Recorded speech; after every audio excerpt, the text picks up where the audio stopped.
Hello everyone, welcome to Wordy Tales. Today we're bringing you a story about how discovering your own strengths and practicing with dedication can lead you to success. It's a tale that will remind us that we all have unique talents, and with the right mindset we can excel in anything we set our minds to. Along the way, we'll also learn some new words and how to use them in sentences to improve our English in a fun and simple way. So, stay with us till the end. Once, in a small, peaceful town, there lived a family in a quiet corner of the city. This family had a 12-year-old boy named David, who was in the 6th grade. David was an energetic kid who loved playing outdoors, and his favorite activity was playing soccer. Almost every day, David would head out to the nearby public field, where he honed his soccer skills. One afternoon, after coming home from school, David slumped onto the couch, looking deep in thought.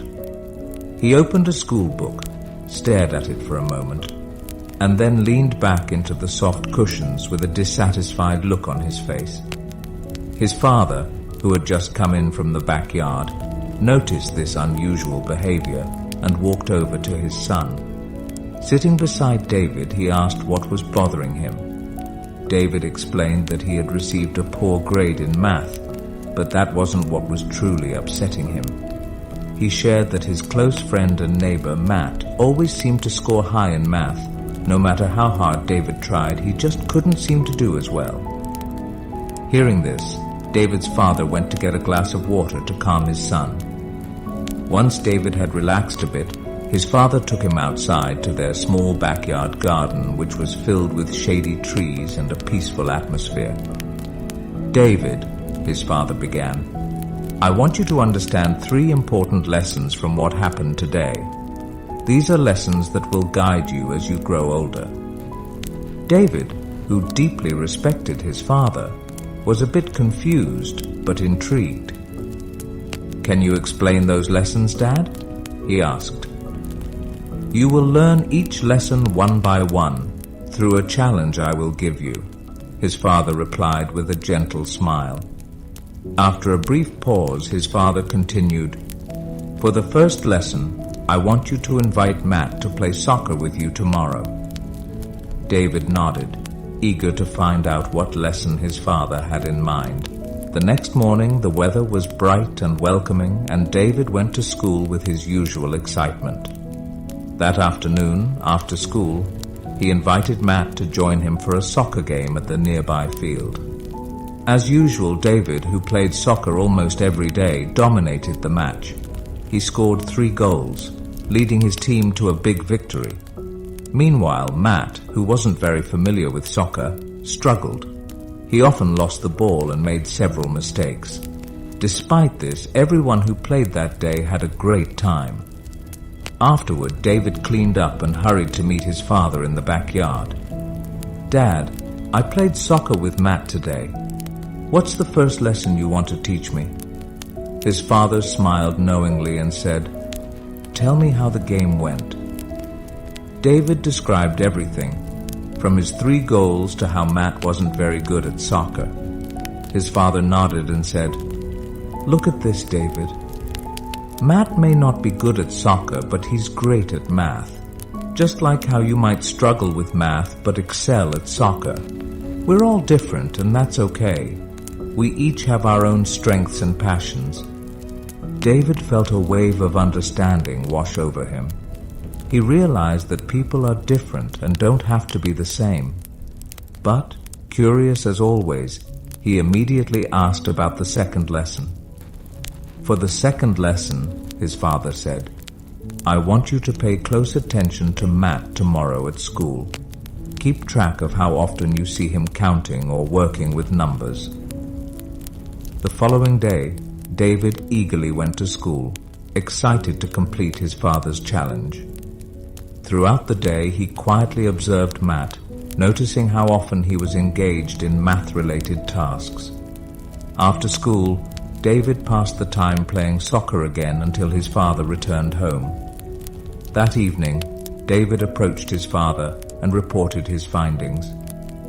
"Dad, Matt was counting a lot today. He was working on math problems, solving puzzles, even calculating things like change during recess, and he even counted the petals on a flower." His father smiled warmly and said, "That's the second lesson, David. Matt is good at math because he enjoys it and practices it often. If you want to get better at something, you have to keep practicing, just like you do with soccer. It doesn't always have to be difficult. You can start with simple things like counting petals on a flower." David smiled, realizing that he could improve in anything as long as he practiced consistently, just like he had with soccer. Without waiting, David eagerly asked about the third and final lesson. His father thought for a moment and said, "For the last lesson, I want you to think about how much better Matt is at math compared to you."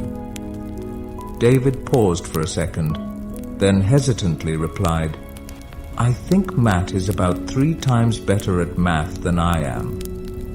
"All right," his father said. "For the last challenge, I want you to study math 3 times harder tomorrow." David swallowed nervously but nodded, determined to tackle the final challenge. The next day after school, David sat down to study math. After an hour of intense focus, he decided to push through and study for 2 more hours, tripling his usual effort.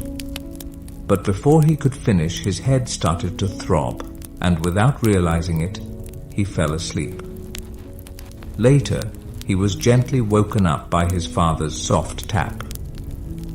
"Wake up for dinner and meet me in the garden afterward," his father said. Feeling disappointed in himself, David met his father, his head hung low. "I'm sorry, Dad," David said. "I couldn't complete the challenge. I studied so much that my head hurt, and I ended up falling asleep." His father gently patted David's head and said, "David, this is what happens when you try to master something you don't enjoy. It's hard to stay disciplined and consistent. But when you study something you love, discipline and consistency feel much lighter, just like how you stay dedicated to playing soccer." After a brief silence, his father gave him the final piece of advice. "So, if you want to be smart and become an expert at something, either study what you love or learn to love what you're studying." David, filled with admiration for his father's wisdom, promised to carry these 3 important lessons with him for the rest of his life. Today, we learned new words and sentences through this story. Remember, learning English can be fun when you practice regularly. So keep listening, learning, and growing. Make sure to like, comment, and share how this story helped you improve your English.